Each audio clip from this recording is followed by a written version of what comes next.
জমি বিবাদের জেরে দক্ষিণ 24 পরগনার বিষ্ণুপুরে আক্রান্ত গরবিনী বিশ্বাস এবং তার পরিবারের সদস্যরা।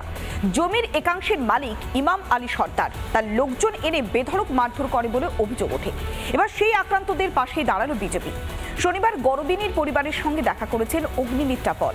বিজেপির চাপে অভিযুক্তকে গ্রেফতারের আশ্বাস দিয়েছে বিষ্ণুপুর থানা।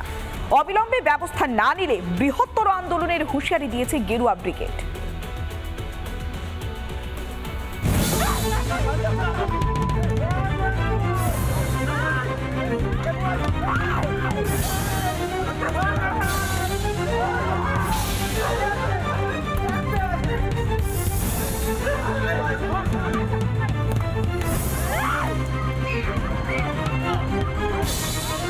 বৃহস্পতিবার জমি বিবাদের জেরে এভাবেই সংঘর্ষ জড়িয়ে পড়ে দক্ষিণ 24 পরগনার বিষ্ণুপুরের দুটি পরিবার।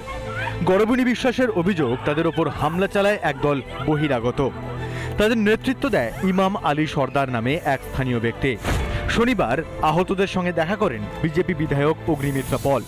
মহিলা মুখ্যমন্ত্রীর রাজ্যে মহিলা হেনস্থা নিয়ে সরব বিজেপি নেত্রী। এটা বাংলাদেশ মডেল, ডায়মন্ড হারবারের মধ্যে, ডায়মন্ড হারবার মডেলের মধ্যে বাংলাদেশ মডেল, যেটা এখন পশ্চিমবঙ্গের মডেল। বিজেপি নেত্রী এলাকায় যেতেই নড়চড়ে বসে পুলিশ প্রশাসন। আক্রান্তদের নিয়ে বিষ্ণুপুর থানায় যান অগ্নিমিত্রা পল। অভিযুক্তকে দ্রুত গ্রেপ্তারের দাবি জানান তারা। অভিযুক্ত ইমামের বিরুদ্ধে গুরুতর অভিযোগ বিজেপি নেত্রীর। যারা এই ঘটনাটি ঘটিয়েছে তার একটি ওষুধের দোকান আছে, যেখান থেকে স্থানীয় মানুষদের কমপ্লেন যে গাঁজা ড্রাগস বিক্রি হচ্ছে। ওষুধের দোকান থেকে না বিক্রি হলেও তার একটা ড্রাগসের ব্যবসা আছে। পুলিশ প্রশাসনের আশ্বাসে ধৈর্য ধরলেও আতঙ্ক কাটছে না আক্রান্তদের। উনি আমাদেরকে আশ্বাস দিল যে উনি দেখছে, আর পুলিশ প্রশাসনও বললো ওনারাও দেখছে। এখনো অ্যারেস্ট হয়নি, বললো অ্যারেস্ট হবে, তা কবে অ্যারেস্ট হবে জানি না। হামলার পর পাশে পাননি স্থানীয় তৃণমূল নেতৃত্বকে। নাম না করে খুব উগরে দিলেন গরবিনীর আত্মীয়। দিদি অনেক দূর থেকে পাড়ি দিয়ে এসেছে, প্রায় 3 থেকে 3.5 ঘন্টার জার্নি করে এসেছে, কিন্তু এখানে কারোর 10 মিনিটেরও জার্নি করে আসার প্রয়োজন নেই। অবিলম্বে অভিযুক্ত গ্রেপ্তার না হলে বৃহত্তর আন্দোলনের ডাক বিজেপি নেত্রী অগ্নিমিত্রা পলের। রাজু মুখার্জির রিপোর্ট, রিপাবলিক বাংলা। একদিকে দেখছেন যে হেলে পড়ছে বাড়ি, ঠিক তেমনই রাজ্যের নিরাপত্তাও হেলে পড়ছে।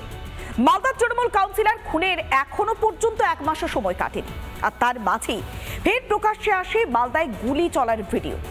23শে জানুয়ারি রাতে মানিকচকের ভলিবল টুর্নামেন্টে গুলি চালানোর ঘটনায় এখনো পর্যন্ত আগ্নেয়াস্ত্র বাজেয়াপ্ত করা গেলেও বন্দুকগুলো কাদের, যারা গুলি চালিয়েছিল তাদের নাকি অন্য কারো, এখনো তো স্পষ্ট করে জানতেই পারেনি পুলিশ।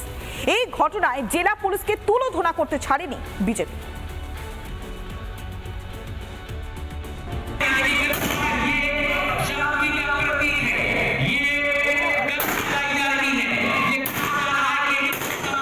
স্কুলের মাঠে পরপর দাঁড়িয়ে 4 জন বন্দুকধারী, শূন্যে গুলি ছুড়ে চলছে উল্লাস।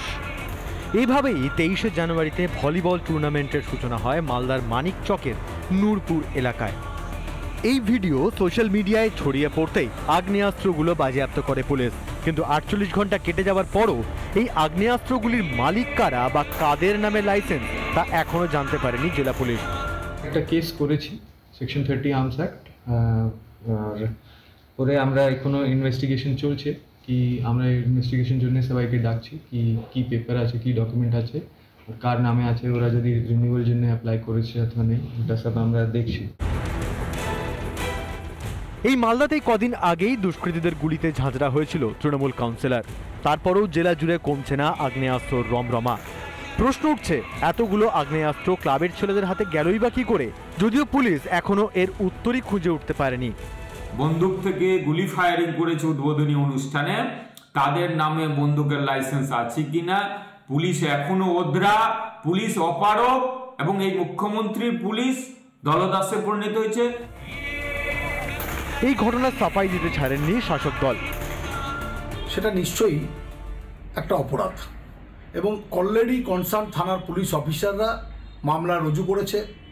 সেকশন 30 অফ আর্মস অ্যাক্টে এই আর্মসগুলোকে অলরেডি সিজও করেছে। পারমিশন যদি সঠিকভাবে নেওয়া না থাকে তাই সমস্ত আর্মসের লাইসেন্সও বাজেয়াপ্ত হবে। লাইসেন্স থাকলেই কি যেখানে সেখানে গুলি চালানো যায়? যদিও পুলিশের কাছে শূন্যে গুলি চালানোর কোনো অনুমতি নেওয়া হয়নি বলেই জানানো হয়েছে। তাহলে অনুমতি ছাড়া গুলি, উল্লাসের মাঝে কোনো বড়সড় দুর্ঘটনা ঘটে গেলে এর দায় কি নিত ক্লাব কর্তৃপক্ষ? মালদা থেকে দীপঙ্কর গোস্বামীর রিপোর্ট, রিপাবলিক বাংলা। নানা ধরনের কন্টেন্ট দেখার জন্য লাইক করুন, শেয়ার করুন আমাদের ফেসবুক পেজ, সাবস্ক্রাইব করুন আমাদের ইউটিউব চ্যানেল। পাশাপাশি অন্যান্য ব্রেকিং নিউজের জন্য অবশ্যই চোখ রাখুন রিপাবলিক বাংলায়।